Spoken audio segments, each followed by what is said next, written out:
Hi all. क्या आपने कभी वाटरमेलन पॉट्स में लगाया है या लगाने की सोची है?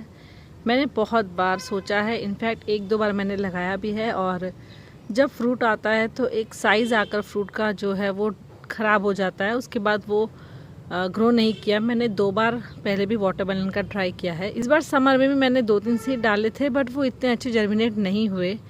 और मैंने होप्स नहीं छोड़े थे, बट ऐसा था कि ठीक है, लगा लेंगे नेक्स्ट सीज़न में।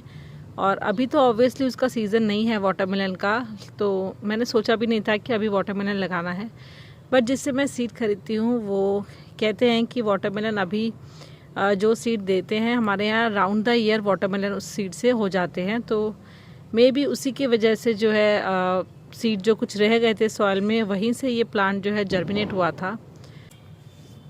सबसे पहले मैं ये फ्रूट दिखा रही हूँ, उसके बाद मैं इसका प्लांट भी दिखाती हूँ, इसका पॉट साइज़ भी दिखाती हूँ, इसका ग्रोइंग भी बताती हूँ कैसे क्या पूरा जो है इसका जर्नी वो मैं शेयर करती हूँ। सबसे पहले ये वाला जो फ्रूट है ये काफ़ी बड़ा हो गया है और मुझे लगता है अभी ये 700 ग्राम का है।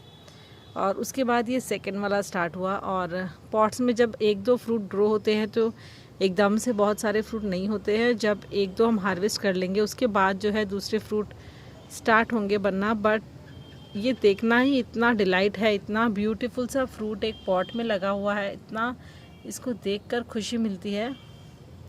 और एवरी डे इसका कलर एक चेंज हो रहा है। पहले हल्का सा वाइटिश था, उसके बाद येलोइश हुआ, उसके बाद लाइट ग्रीन, उसके बाद डार्क ग्रीन, उसके बाद ब्लैक टोन में आया, फिर से ये हल्का हल्का सा डीप ग्रीन में जा रहा है। तो every day it's changing colour. तो बहुत मज़ा आता है इस फ्रूट को देखकर। और मैं हर दिन ऐसे करके जो है इसका जो टूल मैंने नीचे लगाया है, ये टूल मैंने इसके नीचे लगाया है ताकि जब ये फ्रूट थोड़ा बड़ा हो तो इसकी ब्रांचेस पे प्रेशर ना पड़े और इसको यहाँ रेस्ट करके हम लोग फ्रूट ग्रो कर सकें। तो मैं हर दिन इसके यहाँ से ऐसे करके मेजर करती हूँ फ्रूट का साइज़ की कितना ये नीचे आ रहा है या ग्रो कर रहा है। तो मुझे समझ आता है देखकर फ्रूट हर दिन की कुछ कुछ ग्रो कर रहा है। और जब तक कोई भी फ्रूट हो आप हर दिन उसकी ग्रोथ अगर नोटिस कर पाए तो मतलब ये अभी टाइम लेगा और ग्रो होने में। तो ऑब्वियसली ये वाला फ्रूट अभी बहुत छोटा है और बहुत समय लगेगा इसको ग्रो होने में। अभी मुझे लगता है 10 दिन 12 दिन हुए होंगे ये फ्रूट, और अब अप्रॉक्स 1 महीने का समय है मुझे लगता है वाटरमेलन को राइपनिंग तक आने में।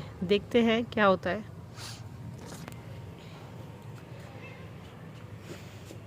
एक वाटरमेलन का प्लांट है, वो इतना शानदार जो है वो फैला हुआ है, अगर आप देख सकते हैं पूरा बेड को इसने एकदम कैप्चर कर लिया है। ये खुद से मेरे गार्डन में आया है, मैंने इसको नहीं लगाया था और खुद से आने के बाद भी इसने पूरे गार्डन को ओवरटेक किया है। अगर आप ये वाला बेड देखेंगे तो इस पूरे प्लांट को जो है, इस पूरे बेड को जो है इस प्लांट ने ही कैप्चर करके रखा है।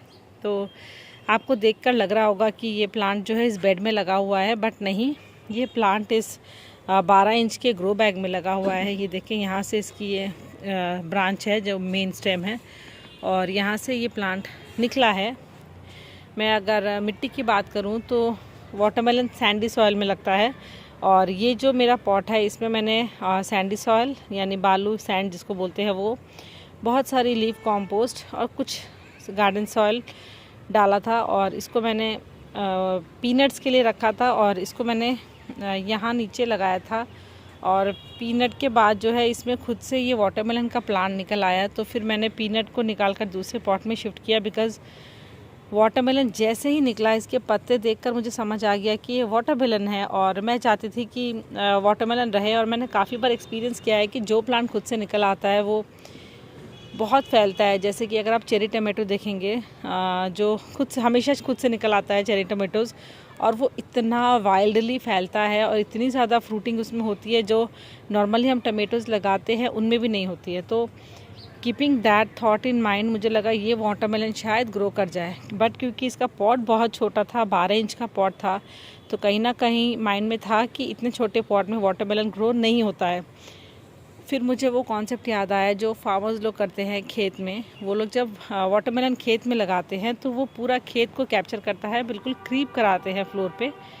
और उस कॉन्सेप्ट के हिसाब से जितने भी इसमें नोड्स होते हैं, हर नोड से एरियल रूट्स निकलते हैं। तो मैंने भी वही माइंड में सोचा कि अगर हम प्लांट की जो मेन रूट है उसको बड़ा नहीं कर सकते हैं, उसको बड़ी स्पेस नहीं दे सकते हैं, तो क्यों ना इसके ब्रांच को जो है क्रीप कराया जाए सॉइल के ऊपर। और मैंने इस पॉट को यहाँ से उठाकर यहाँ रख दिया और उसकी ब्रांच को मैंने इस तरह से क्रीप करवाया, क्योंकि मुझे वो बेस्ट आइडिया लगा। और एक एक्सपीरियंस भी लेना था, कि नॉलेज नहीं था इसके बारे में, बट मुझे एक्सपीरियंस लेना था कि क्या ये वर्क करता है। और जैसा कि मैंने सोचा, ये 100% वर्क करता है। अगर आप यहाँ देखेंगे ये ब्रांच को, तो ये बिल्कुल जो है अच्छे से इसने पकड़ लिया है।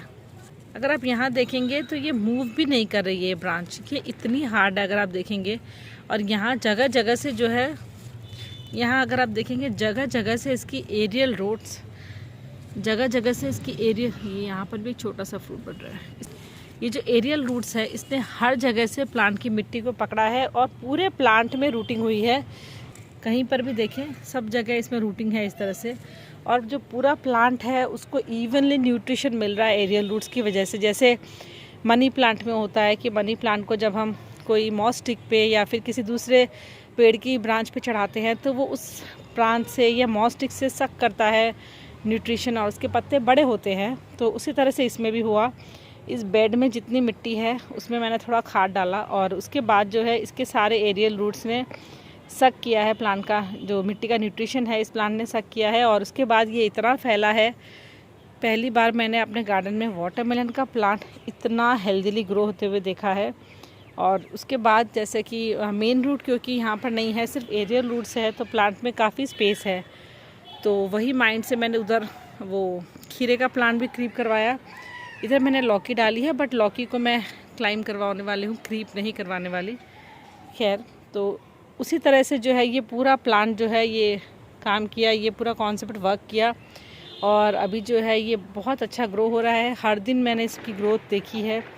और जो भी थोड़ा पॉट से बाहर, मैंने इसकी 3G 2G कटिंग कुछ नहीं की है, बट जो भी बहुत लंबी लंबी ब्रांचेस पॉट से बाहर आ जाती हैं उनको मैंने बस कट कर दिया है, ताकि वो थोड़ा संभला हुआ रहे और बाहर की तरफ ना फैले।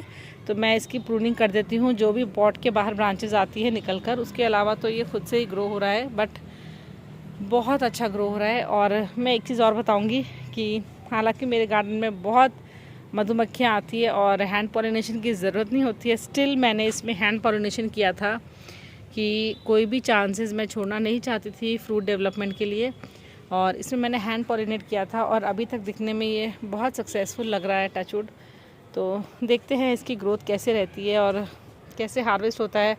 वाटरमेलन का पूरा प्रोसेस मैं भी सीख रही हूँ अभी, और विद एक्सपीरियंस ही मैंने थोड़ा बहुत सीखा है। बट ये चीज़ मुझे बहुत समझ आई थी कि इसका लॉजिक क्या है। और अगर आप देखेंगे तो यहाँ देखें, वाइट रूट्स देख सकते हैं आप। इतनी अच्छी हेल्दी रूट्स है तो प्लांट क्यों ना इसका हेल्दी हो। तो अगर आपका भी वाटरमेलन का प्लांट है और आप उसको क्लाइम करवाने की जगह जैसे आसपास के प्लांट्स पे क्रीप करवा दें, जैसे अगर आपके पास ऐसे बड़ा जगह नहीं है तो आप उसकी वाइन्स को ले जाकर किसी और के पॉट्स के थ्रू कर आप उसको ऐसे क्रीप करवाएंगे, तो उसकी एरियल रूट्स को मुझे लगता है ज़्यादा खाना, ज़्यादा न्यूट्रिशन मिलेगा। पोषण जितना ज़्यादा मिलेगा प्लांट उतना अच्छा फ्रूटिंग करेगा। कोई भी नया चीज़ को हार्वेस्ट करने से भी ज़्यादा उसको ग्रो होते हुए देखना, उसकी पूरी जर्नी को देखना इज़ सच अ डिलाइट। और कोई भी चीज़ हम लगाते हैं उसका जो फर्स्ट फ्रूट आता है वो भी बहुत प्लेजर देता है। सेम एज़ ड्रैगन फ्रूट जब हुआ था तब भी बहुत अच्छा एक्सपीरियंस रहा था। और अब वाटरमेलन का भी है। इस बार अगर वाटरमेलन सही बहुत अच्छा ग्रो होता है तो नेक्स्ट टाइम ऑब्वियसली मैं खूब सारे वाटरमेलन्स ग्रो करने वाली हूँ। इस बार सिर्फ एक ग्रो बैग को मैंने इनके ऊपर रखा है, नेक्स्ट टाइम शायद मैं 2-3 ग्रो बैग को इनके ऊपर रखूँ या शायद वाइन्स को ही बेड में लगा दूँ। बट मुझे लगता है ये ऑप्शन मेरे लिए ज़्यादा अच्छा है, क्योंकि अगर मैं इसमें लगाऊं तो मैं इसमें कल्टीवेट करके खाद मिट्टी डालना पॉसिबल नहीं होता। यहाँ पर हर जगह इनकी वाइन्स है और यहाँ पर अगर मैं देखूं तो खाद मिट्टी डालना मेरे लिए बहुत इजी हो रहा है। बस यहाँ से मैंने खोदा और खाद डाल दी और ढक दिया। ये जगह पूरी अच्छे से ओपन है, एरिएशन मिल रहा है, धूप मिल रही है, कल्टीवेशन कर पा रहे हैं इसको। तो वैसे भी मुझे लगता है काफ़ी हेल्प आउट किया है। आपने वाटरमेलन ग्रो किया है तो कमेंट सेक्शन में ज़रूर मुझे बताना।